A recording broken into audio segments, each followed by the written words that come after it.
asalaamaaleykum mbokk yi safoo ko seetaan programme ITV bisimilah ci xibaaru marax wi bu ne sàmm jukkil leen ponk yi ci gën a fës.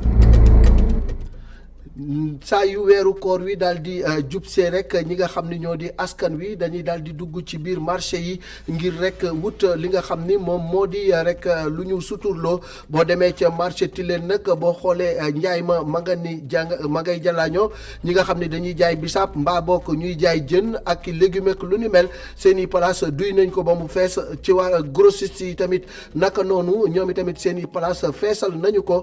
loolu nag mel ni rek sénégalais yi saa yu weer wi teroo dañuy def seen kem kartan ba lu jëm ci wàllu dund ñu def ci seen ba ñu daal ci jënd lu bëree bëri fële ca marché HLM nag li nga xam ne moo di njaayum jàllaabe moom ma nga fay dox nit ñi ñi ngi jënd ngir rek soppi seen i colin ñenn ñi nag ña nga cay jënd di ca def business bu am solo ngir mënu koo jaayaat loolu nag business la bi nga xamante ni jàpp nañu ni ci jamonoy weeru koor jàllaabe dinay faral di dox fële nga xam ne nag moo di ca Kaolack ndangaan ki nga xam ni moom la ñu dénk wàllu njaay mi ca biir dëkk ba moom xamle na ni daal lépp lu jëm ci wàllu ceeb wala dëwlin nag lu ni mel marché bi am na ci lu ni gajj ba tax na daal ñëpp ñi nga xamante ni soxla nañu lu ni mel du ñu am benn jafe-jafe waaye nag mi ngi artu ñi nga xam ne dañuy jaay ay produits yu ñuy tere foofe ca Kaolack ndangaan na jëwriñ di ñu dénk wàllu ndox mi ak assainissement bi di Serigne Mbaye Thiam moom nag ma nga woon fële ca Mali visitub ñaari fan la fa ameel dem na fa nga xam ni moo di barrage yu Manantali naka noonu dem na ca Felu ak Guyna naka noonu yi tamit moom Serigne Mbaye Thiam doxantu ne ba kaay daal di xool li nga xam ne moom moo di poste haute tension ba fa nekk moom nag Serigne Mbaye Thiam ñu fàttali leen ni tamit mooy président conseil des ministres bu OMVS. yàqate gi ñu yàqatee arène nationale niki dimanche ay supporters daal di jël siège di buddi di sànni loolu yi nag dem na ba CNG jël ci ay dogal am ñu nga xamante nii nag ay mbër lañu di juróomi mbër ràññee nañu leen ba daal di leen teg ay daan ñaari at yu nga xam ne du ñu takk ngemb benn bi sursis lay doon seen reliquat di seen xaalis bañ desoon CNG naka noonu téye nañu ko waaye tamit ñenn ci ñoom tere nañ leen ñuy dugg ca arène nationale ba tey ji nag jëwriñ ji ñu dénk wàllu tàggat yaram di Matar Ba dalal na CNG de lutte li nga xam ne xamle na ko mooy lu mel ni ñaawlu nañu ko te lépp lu nga xamante ni war na ci wàllu sanction dinañu ko topp ba mbaxana fa mu doone benn. yéen ñi nga xam ni da ngeen di nekk ci wàllu Facebook ak lu ni mel yàgg ngeen di gis rek ay nit yuy jaay ay t-shirt lu ni mel loolu yi nag tey jii dañu ci daal di dem ci suñu rubrique réussir au Sénégal di tekki ci réew mi ànd ci ak Jéemar nag da daan jaay ndekki ca wetu këram ca Faja waaye nag mu dugg ci Facebook bi di ci dugal ay marchandises am ba tax na fi mu toll nii njaay moomu nga xam ni mi ngi koy def en ligne yàlla mi ngi ko ci suturaal mu ci daan dooleem di ci tekki ci réew Sénégal la.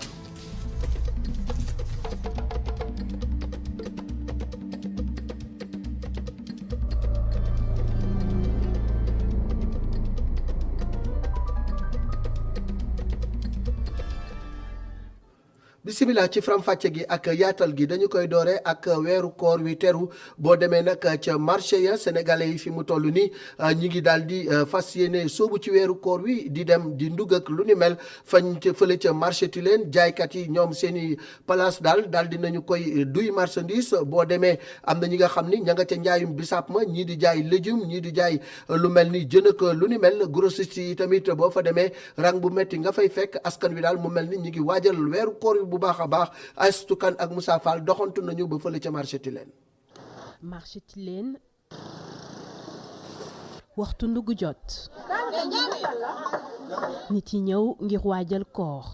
grossiste bi xamle ni ñëw jënd si bi yoon la ndax jullit daa fonk weer wi moo tax ñuy jaay lépp lu si wax. nag sant yàlla nekk nañu dëkk boo xam ne 98% ay jullit lañ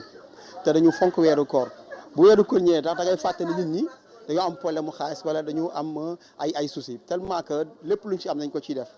waaw ba moom vraiment macha allah daal ñoom daal du seen problème tàmm nañ ko client yi ñi ngi ñëw ñi ngi koy waajal bu baax waaw attraction bi mi ngi am bu baax vraiment ñi ngi ñëw moom ñi ngi ñëw waaw. jaaykat bi di wuyoo Ibrahima Fall di ñu xamal ni buy bisaab beeg jinjeer bi day jar bu baax. ñi moom instant leen gën a farataal muy buy ak bisaab waaw moom daal leen gën a soxla fu nekk nii waaw moom moo di yàlla tey ji moom dox na trop waaw ndax de instant yi moom bu njëkk dañ ñaan jënd gerte ak yooyu waaye fu mu nekk nii moom fan yii yëpp buy beeg bisaab bi daal moo gën a dox tuwaat fa kaalaam buy ñu ngi koy jaay 700 bisaab ñu ngi koy jaay 500. ñu ngi xaar client yi moom di yàlla ñu ngi ñëw tout le temps. léegi mu mot fanweeri at muy jaay légumes ci marché bi soxna si ngi gis boppam loolu ci njaay mi. waaw ansay légumes yi am na temps yi am na bu baax parce que légumes Sénégal temps yi dafa bari trop macha allah clients yi tamit dañuy ñëw bu baax alhamdulilah. prix bi daa wàcce temps yi am na. kii nag moom ab client la wante gis-gisam leneen la lépp cher. marché bi moom métti na moom wax dëgg yàlla soxna si lépp a cher li ñuy jënd yëpp a cher dara yombul dañoo ñëw rek di jënd pour weeru koor beeg yooyu rek waaye fi moom amul dara lu fi yomb yi sew yeeg ginaar yeeg lépp a cher lépp rek Macky wax ci dëkk bi rek ñu wàññi bagage yeeg yooyu lépp a cher. ci ay fan ñu jëm ci koor nit yi di bëri loolu ci marché yi ñu seetlu xeetu njaay bu nekk ndax ku nekk mun a am lu mu soxla. bu ñu jógee ci leen dañuy dem ba marché HLM ñu bari ci askan wi nag fi mu toll nii ñi ngi daal di rek wut yeneen yére ngir gën a yiwal li nga xam ne moo di seenu colin jàllaabe yi ma ngay jar bu baax ca marché HLM ñenn ñi dañu koy jënd ngir di ko sol changer seeni habitude ci wàllu colin ñeneen ñi nag dañu ciy def commerce bu am solo ndax ñu bari ci ñoom gis nañu ni jàllaabe dina dox ci weeru koor wi loolu nag mbir la mu nga xamante ni Abdourahmane Ly ak Moussa Fall dem nañu ba marché HLM ngir xool la fa xew ci wàllu jàllaabe. weeru koor di weer woo nga xamante ni si la nit yi di profito di denc wala weer woo nga xamante ni lu ñuy dépenser day yokku Pape Diaw ñu seetlu ko muy doxantu ci biir marché HLM bi jaaykatu jàllaabe yi lay wër koppar gu mu yor bëriwul gaamu ni wante day jënd di jaayaat militaire bu nekk léegi ab jaaykat buy leeral ni at gu jot da si yëngu. jigéen ñi ak góor ñëpp dañuy sol jàllaabe yi moo tax may ñëw di ko jënd en gros pour jaayaat ko. budget bi moom bariwul parce que su bari woon damay jënd ay douzaine mais instant bi tuuti lay jënd xam nga dem jaay daw ñëwaat xam nga dëkk bi amul xaalis xam nga amuma budget bu bari damay jënd tuuti dem jaay su ma jaayee mën naa ñëw 2 fois wala 3 fois ci journée bi ça dépend ci ni muy doxee. si weeru koor gi mami itam business bi la tànn muy business buy dox bu baax si xamle ma soxna saa ngi ñuy yégal ni juróom fukki junni la génnaale ngir juróom benn jàllaaba yu mu jënd si. damay faral di jaay ay jàllaabe nag d'habitude ma koy jaay mais plus souvent yi jóge Dubaï ou Turquie mais dama ñëw tey pour essayer jàllaabe marocain yi jënd si xool ba xam. dama am ay clientes yoo xamante ne dañuy préférer jàllaabe marocain yi ñoom ma ko commandé ma ñëw di ko jënd si dama koy sol man tamit parce que dama koy soxla ci koor gi. muy mbir bu arrangé bu baax jaaykat yi. muy ay jaaykat yu mënoon toog benn bés te duñu jaay dërëm. am na changement depuis démb ak tey jii nii dëgg yàlla am gars yi ñëw di jënd si rob bi bu baax di préparer koor gi quoi. non bu njëkk moom maanaam kii bi fi jaaree ba léegi commune ba léegi moom daanaka mooy loolu quoi gañe bi demeewul noonu quoi waaye depuis démb ak léegi moom changement am na wax dëgg yàlla ñu ci gis suñu bopp bu baax. da nga daan toog suur lëmb daanaka boo defee sa dépasse rek daanaka bénéfice sax doo ko am léeg-léeg sax doo at jënd bagage du caaxaan. muy mbir kon bu wëlbatiku te nar a jëriñ bu baax jaaykat yi léegi nga xamante ni ñu ngi xaar ci bés yi di ñëw yeneeni client kon yu nar a jox bopp bu baax tegtal yi ci weeru sell wi.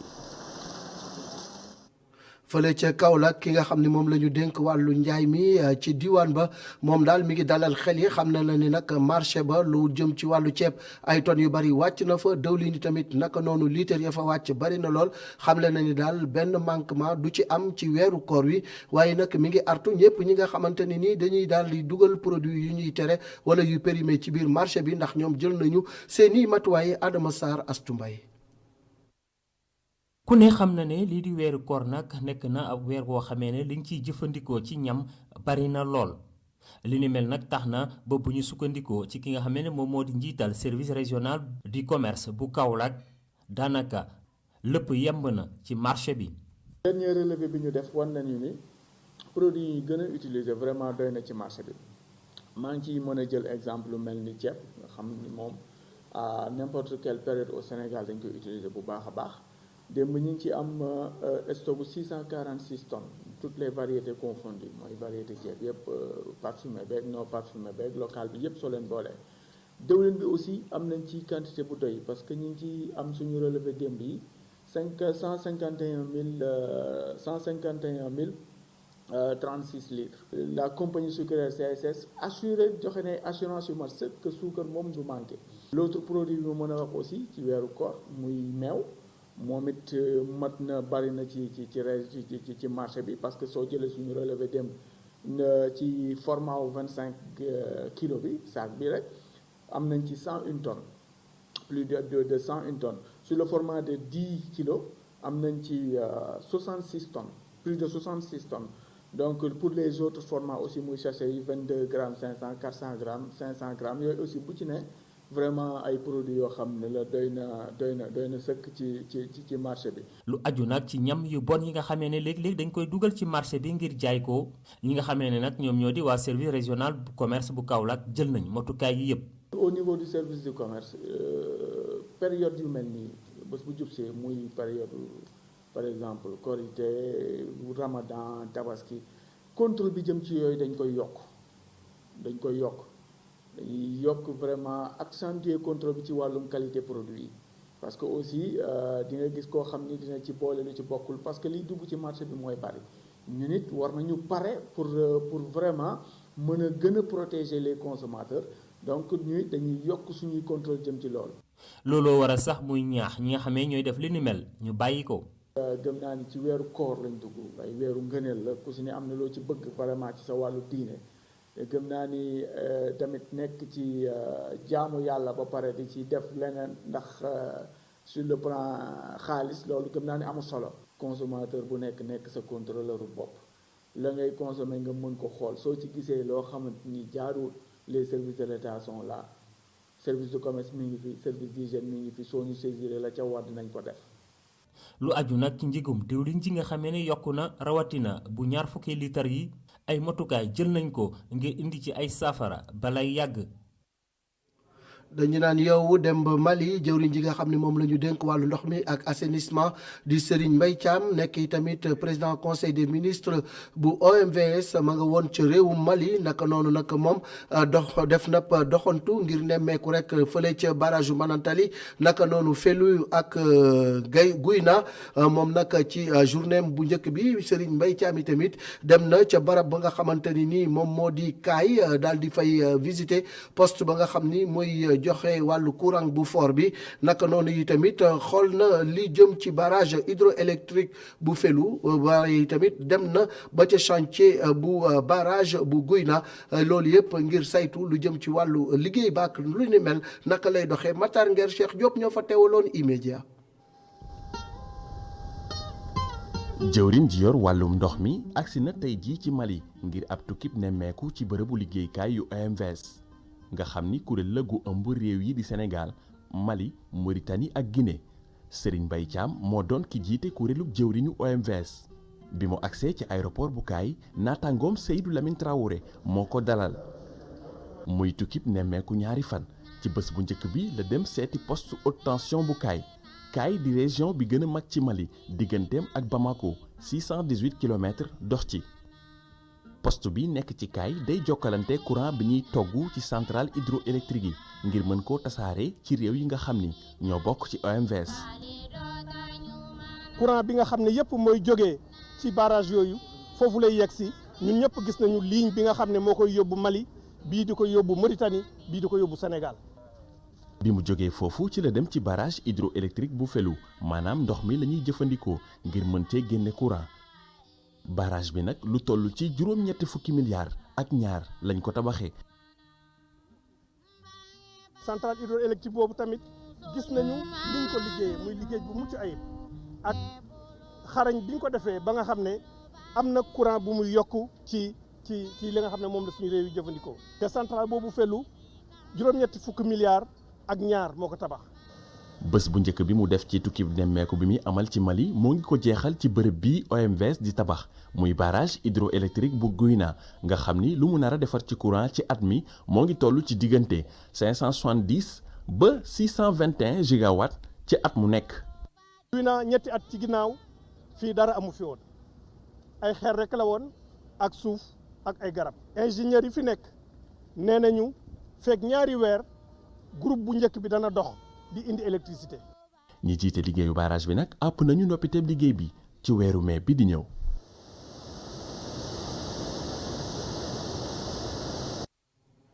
ñu àddu jëmale ci projet bi di Sénégal propre maanaam Sénégal set wecc jëwriñ ji nga xam ni moom la ñu dénk wàllu urbanisme di Abdoulaye Seydou Sow mi ngi ñaax askan wi ngir rek ñu gën a sàlloo set ak setal ak lu ni mel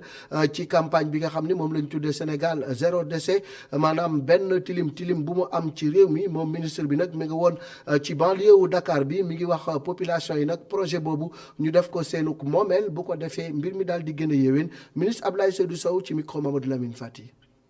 liggéey bi dañ ko sumboon ba pare ñun dañu ñëw rek xool fan la toll gis nañu ñu ngi ci bu baax ma leen di encouragé surtout agent UCG gis naa ñoom ñëpp ñu am détermination ñu nekk ay xale yu jigéen ay xale yu góor ay maire nekk ci di liggéey bu dégg bëccëg pour que dëkk bi set waaye li ñu jàpp dëkk bi mën na set loolu mën nañu am ay jumtukaay waaw président de la République mën na joxe ay ndigal préfet mën na taxaw di surveiller maire yi mën nañ ci taxaw di surveiller mais tant que population yi jëlaluñ ko seen bopp def ko seen affaire bopp fii da ngay tabax suba mu yàquwaat fii da nga nettoyé suba mu yàquwaat moo tax ci xalaatu préfet aussi ñu jàpp ni war nañ mën a def réunion ak préfet ak maire yëpp dajeeg moom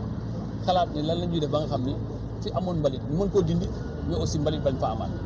parce que place bi boo ko setalee te defoo fa dara du sotti moo tax ñu jox instruction UCG jox instruction aussi direction cadre de vie ñu ñëw waxtaan ak ñun ñëpp ci nga xam ne lu ñuy sumb fii muy Sénégal zéro déchet te gis ngeen ñu Kaolack gis ngeen ñu Fatick gis ngeen ñu Kaffrine tey ñu ngi ci département de Guédiawaye gis ci boppam mais bu ñu jógee fii nga xam ne UCG dellu ci ay services am ou bien direction cadre de vie dellu ay services am préfet dellu bureau maire yi dellu seen bureau population yi mën koo surveiller seen bopp téyel ko seen bopp nga xam ne cet gi du pour ñun lañ ko defal pour askan wi lañ ko defal. Sénélec ñoom nag daal di nañu rek taxawal projet bu am solo ngir gën a dooleel lu jëm ci wàllu courant bi fexe yi tamit ba ñi nga xam ni yëpp soxla nañu ko courant bi mën a yegg ci ñoom waaye tamit njëkk ya gën a jàppandal loolu nag fii ak atum 2025 am na liggéey bu am solo buñ ci sumb Mamadou Dia Seydina Mbaye. solo gi nekk ci fexe nu nit ñi jotee ci courant Sénélec mu mel ni daf koo dégg tax mu samp ay projet yu jëm ci wàll wi. mais 37 500 ménages yoo xam ne ay néew doole leen Sénélec yóbbul leen courant boo xam ne dañuy def installation yu nekk ci biir kër gi yëpp beneen projet bi tamit jël 20 000 cantines yoo xam ne dañuy sécuriser seen installation defal leen ay compteur lépp lu nga xam ne dinañu mën a dimbale ba nga xam ne lakk-lakk yu ñu daan dégg ci marché yi te mu jógee ci wàllu courant dina wàññeeku bu baax. ak projet bi nga xam ne am na yenn quartier yi nga xam ne dafa métti woon ñu jëlaat projet boobu dugal ko pour defaraat réseau yooyu ñu fa nekk. ngir mbëbët boobu le mën a antu ay koppar yu bari la yile projet laaj waaye kër gi di yëngu ci wàllum courant mën na am yaakaar ci partenaire yu mel ni Banque mondiale. Depuis 2012 la Banque mondiale accompagne. ci atum 2012 ba léegi nag Banque mondiale mu ngi gunge Sénégal rawatina Sénélec jaarale ko ci projet bi nga xam ne moom lañ duttee PASS projet boobu nag génnee koppar gu bari dugal ko ci réew mi ngi daal di koy gunge ci lépp li nga xam ne daf koy def ci wàllum courant Banque mondiale it bëgg a dugal loxoom bu baax jàppale koomu Sénégal ngir ñu mën a defarwaat bu baax gannaaw mbas bi. de la croissance économique post-Covid. lu ëpp junni milliards ñu nar ko dajale ci ay koppar waaye mbootaay gi boot consommateurs yi ci réew mi. ñoom li leen gën a ñor mooy projet bi social bi mu àndal la. projet la boo xam ni ñun jàpp nañ ni dafay dem ci li nga xam ni dañuy Sénégalu ñëpp nag mooy Sénégal bu nga xam ni amul xeej ak seen. am na ñoo xam ni gisuñu courant bi projet bi bu ñëwee ba ñooñu 137 000 ñëw branchement ça c'est important. ci réewu Sénégal téeméer boo jël juróom-ñeent fukki am nañ courant ci réewu taax yi. bu dee ci àll bi téeméer boo jël ñeent fukki ak ñaar projet yi Sénélec indi ñëw ngir saafara loolu lu ko mooy réewu Sénégal atum 2025 la jàpp ne bu ñu ca yeggee ñëpp mën nañu am courant teg ci ay njëg yu yomb. dañuy daal di dem ba fële ca Fouta Alliance pour le développement et l'émergence de Podor nga xam ni ki ko jiite mooy Abdoulaye Elimane Dia di Kalajo moom nag amal na fa meeting bu rëy mobilisation bu takkoo takku ngir rek ci wàllu mobilisation bi mu wone feddali kóllëreem digganteem ak président de la république ak jàppaleem waaye tamit feddali kóllëreem wala bokk ndëgërlaayam ci bokk gu nga xam ni bokk na ko ci APR Abdoulaye Elimane Dia ñu déglu ko. bu fekkee ni ñun opérateur économique yi dugg nañu ci géewu politique bi nekkul ni dañ ci am luñ ci séntu pour suñu yëfu bopp liñ ci dugal mooy dimbali askan wi ak itam soobu ci yoonu développement. juróom-ñetti at wala juróom-ñeenti at ngi nii ñuy ànd ak président Macky Sall ak APR te ànd boobu ñun réccuwuñu ci dara te gis nañ ni itam population département de Podor gis nañ seen bopp bu baax a baax ci ànd googu. def politique mooy dimbali sa askan def politique itam mooy soobu dëkk bi ci développement. le 7 mars 2017 fii le président Macky Sall ñëwoon ngir pose première pierre yoonu Ila Morphil bi tey ci yoon boobu la ñu jaar ngir ñëw fii moo tax ñaari fukki simili dong la ñu def diggante Ndioum ak Demet loolu ñu ngi ci sant yàlla bu baax di ci ndokkeel président Macky Sall ñu ngi koy ñaan itam mu defaral ñu yoonu Diatar ak Alwar ak itam mu désenclavé Ila Morphil bi yëpp du yàgg dara ñu defar yoon bu jógee Demet dem Kaskas lii rek moo tax ñu ànd ak président Macky Sall mooy action yi muy def te ñëpp teg ci seen bët. mais également peut-être c'est de la politique concrète. Kala Georgia ngeen gis ko noonu ak mobilisation bi ak i tamit li nga xam ne wax na ko jëmale ko ci digganteem ak président Macky Sall ak ci APR ak li tax muy politique ngir dimbali askanam dañuy daal di dem ba arène nationale ak la fa xewoon di ñaawteef yu nga xam ne daal ay fans club wala ay supporters ñoom ñoo ko def daal di caxatee stade ba dindi fa li nga xam ne moo di siège sànni ko loolu yi nag mbir la mu nga xamante ni CNG jël na ci ay dogal yu am solo ndax juróom ci ay mbër yu nga xam ne amoon nañu combat ci bés boobu aj nañ leen ñaari at yu nga xam ne benn bi la ñuy tëdd naka noonu seen reliquat CNG téye na ko waaye tamit tere nañ leen ngir ñu dugg ci stade yi tey jii nag jëwriñ ji ñu dénk wàllu tàggat yaram mi ngi doon dalal waa CNG ngir waxtaane lu ni mel waaye nag moom Matar Ba xamle na ni daal lu ñaaw la lu ñuy ñaawlu te lépp lu nga xamante ni matuwaay la bu ñu war a jël ba lu mel noonu bañ fee amati wala képp ku ko def lu ñu teg la ci yoon loolu dinañ ko jël maam Seynabou Babou Moussa Fall. ay chaise yu ñu fokkati yeneen yu ñu rajaxe lii leen nag mooy xar kanamu bu bees bu arène nationale ay supporters yu mer ba futt loolu ñoo jaxase biile bërëb nga xamante ne ñoo ngi ko tabaxee lu ëpp fanweeri milliards ci suñuy koppar yaradiku wala mer jëwriñ ju yor wàllum tàggatu yaram Matar Ba moo ngi xamle ni lii yëfu bandi la. làmb fu mu am po ak jàppante ko tax parce que nag lii lutteur en activité yi di wone ku ci am jàngat war a xam ne ñoom ay mbokk lañ ay frère lañ. ay xarit lañu amuñu xarma yàlla seen diggante kon ñi leen di supporter dañu war a xam ne ñii ñooy mayante xaalis te nekkuñu ay noon wax naa waa CNG nañu jël seen responsabilité directeur des infrastructures balaa ñuy mettre en place office de gestion des infrastructures aussi na jël ay responsabilités que yu mel nii ku ko fa def ñu topp la buñ parce que am nañu pexe xam ñan ak ñan ñoo koy def la ca war ñu def ko. ci gis-gisu Matar Ba supporters yii le dañu war a am esprit fair play mer loolu jëwriñ ji yor wàllum tàggat yaram moo ngi xamle ne bépp dogal bu ñu war a jël dinañ ko def. dafa am lu xew ci réew mi ci dimanche mu nekk lu doy waar loo xamante ne amul benn doomu sénégalais bu ko mën a rafetlu arène nationale ñëpp a ko bokk suñu demee nag ba gis ay nit ñoo xamante parce que am na lu leen naqari ñuy dajje ay chaise di sànni. muy wër ci réseaux sociaux yi di wër ci monde bi ci infrastructure boo xamante ne nit ñi xam nañ ne en Afrique et dans le monde doo ko fa gis loolu dañ koy ñaawlu condamné ko jusqu'à la dernière énergie. njiitu CNG bii di Ibrahima Sène moom ñuy xamal ni ay sanctions administratives ak financières dinañ ko teg ci ndodd yi le mbër. li nga xam ne moom lañ ñu tënk mooy ñi nga xam ne identifié nañ leen te mu feeñ suñuy rapport ñooñu sanctionné lañ leen maanaam dañ leen di ay bëre ñaari at. boo xam ne benn bi lañ koy bañ a bëri alors bu loolu weesoo ci mbër yi nga xam ne dañuy identifier ku nekk aussi doo fayeeku sa reliquat donc loolu mooy sanction financière bi ci xaalis bi tey pare gunu ndaxte am na yoo xam ne ñu ngi koy topp di ko gëstu danañ yegg fa ñu war a yegg ak ñenn ñi nga xam ne bokk nañ ci trouble yi nga xam ne am na ci arène nationale ay yëngu-yëngu ci biir arène nationale bërëb bii nga xamante ne ñoo ngi koy jagleel mbër yi jaxasoo na loolu njiitu CNG ak jëwriñ ju yor wàllum tàggat yaram ñoo ngi ñaawlu lii fa xew di xamle ne dinañ teg ay daan ñépp ñi nga xamante ne dañoo laale ci biile mbir.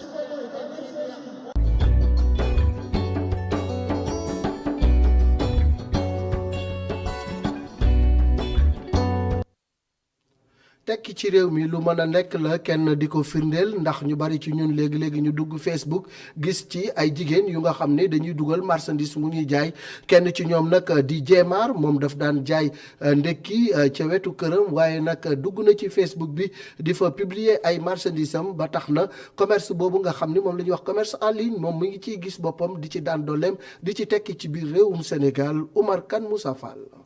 bu may ruus de la taille c'est du double XL XL daf koy sol kuy jël loolu danga naan ma je prends article 1 Aïcha kan mooy tijji baal bi.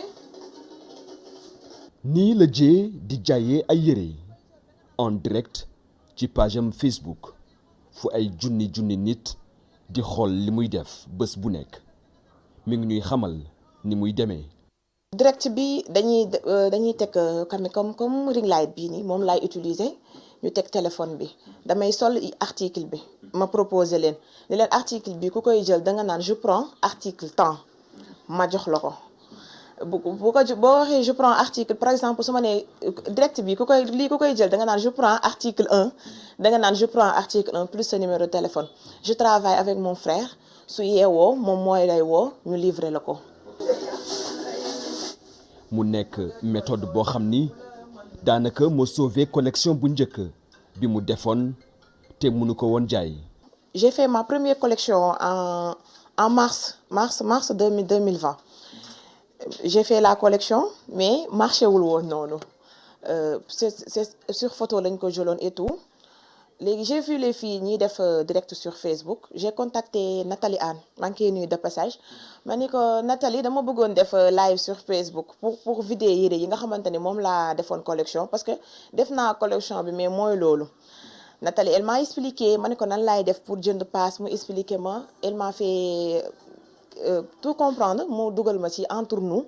j'ai fait là-bas ma première direct mais bon ça a réussi. article c'est à 10 000 francs les articles. boobu ba tey bàyyiwul client yi di yokku bés bu nekk ay client yu nekk fii ci réew mi ak bitim réew. client yi maam à l'extérieur sax moo ëpp client yi maam Sénégal dama leen di jëlal bu ñu jëlee ma bind ko photo leen ko envoyé leen ko suñu xëyee dañ may envoyé xaalis bi par Ria ñi Orange Money ñi Wave ku envoyé sa xaalis après dama la koy defal par GP mu dem ci yow. ñuy def seeni commande en direct. Orange nga bind 11 mais t'inquiète jox ma sa numéro. ay commande yi ñuy livrer ci lu yàggul dara. fii ci Fadia la jee daan jaay ndekki balaa muy dugg ci stylisme fii itam la installé boutique am ak atelier de couture am mbébétam. bëgg naa dem tey jii ba fi ñuy tudd Thiané Diagne jour ji di fa tudd yeneen styliste yu mag yi ñu ma fay tudd loolu sama rêve ci lay bokk. jàpp leen kon turam bu baax J Fashion.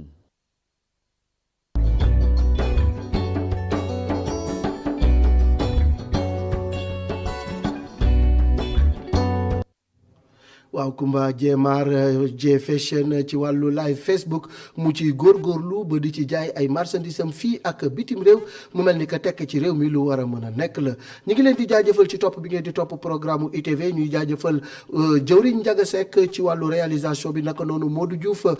doomu xiinin El Hadji Malick Cissé suma turando moom moo yewee na lépp ba nga xam ne liggéey bi mujj na daal tegu ci yoon ba mucc ayib dañuy daal di dellu ca beneen studio ba ànd ak Cheikh Assane Fall ak i ganam ndax xam ngeen ni nag ITV day sóobu ci mois de Ramadan bi ak iftar ak programme bu am solo ñu lan mooy Ramadan lan mooy soloom lan lañ ca digle lan mooy ay ngëneelam yoolu yëpp di ngeen ko xam ak gan ñi ànd ak Cheikh Assane Fall jaa ngeen jëf ci topp gi ngeen di topp programme ITV.